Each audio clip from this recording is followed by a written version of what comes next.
মন্ত্রিপরিষদ নিয়ে কোনো কথা হয়েছে কিনা, কেমন ক্যাবিনেট? ওই সাবজেক্ট সম্বন্ধে আমার কিছু আমি অবগত নই। আপনি কোনটা পাচ্ছেন ভাই? আমি মন্ত্রণালয় সম্বন্ধে কিছুই অবগত নই। ডেন্টিস্টের পরামর্শ নাও নতুন কোলগেট অ্যাক্টিভ সল্ট। পুরা বাংলাদেশ পরিচালনায় পুরা আগামী সরকারের জন্য সবকিছুতে অনেক বড় চ্যালেঞ্জ। সবকিছু মাথায় রেখে আমাদের আগামী দিনে কাজ করতে হবে এবং আমরা চাই যে ঐক্যবদ্ধভাবে দেশটাকে সামনের দিকে এগিয়ে নিয়ে যাওয়া।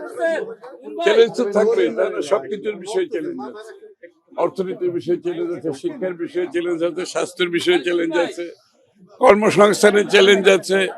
চ্যালেঞ্জ নাই, প্রতিষ্ঠানগুলো সব ধ্বংস হয়ে গেছে, এগুলোর বেশি চ্যালেঞ্জ আছে, সবকিছুর বিষয়ে চ্যালেঞ্জ আছে। সুতরাং চ্যালেঞ্জ মোকাবেলা করতে হবে।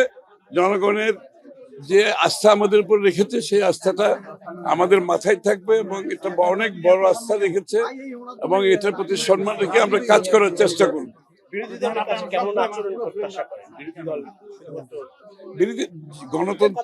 গণতান্ত্রিক দেশে বিরোধী দল কিভাবে আচরণ করে সেটা তো গণতান্ত্রিক আচার আচরণ সবকিছুর মধ্যে লেখাপড়া আছে, যা সবকিছু বুঝাও আছে। একটা গণতান্ত্রিক দেশে বিরোধী দলের আচরণ কি হবে সেটা তো একটি গণতান্ত্রিক পরিবেশ বজায় রাখার জন্য সেটা তো সবার জানা আছে, এটা নতুন করে বলার কিছু নেই। মন্ত্রিপরিষদ নিয়ে কোনো কথা হয়েছে কিনা, কেমন ক্যাবিনেট?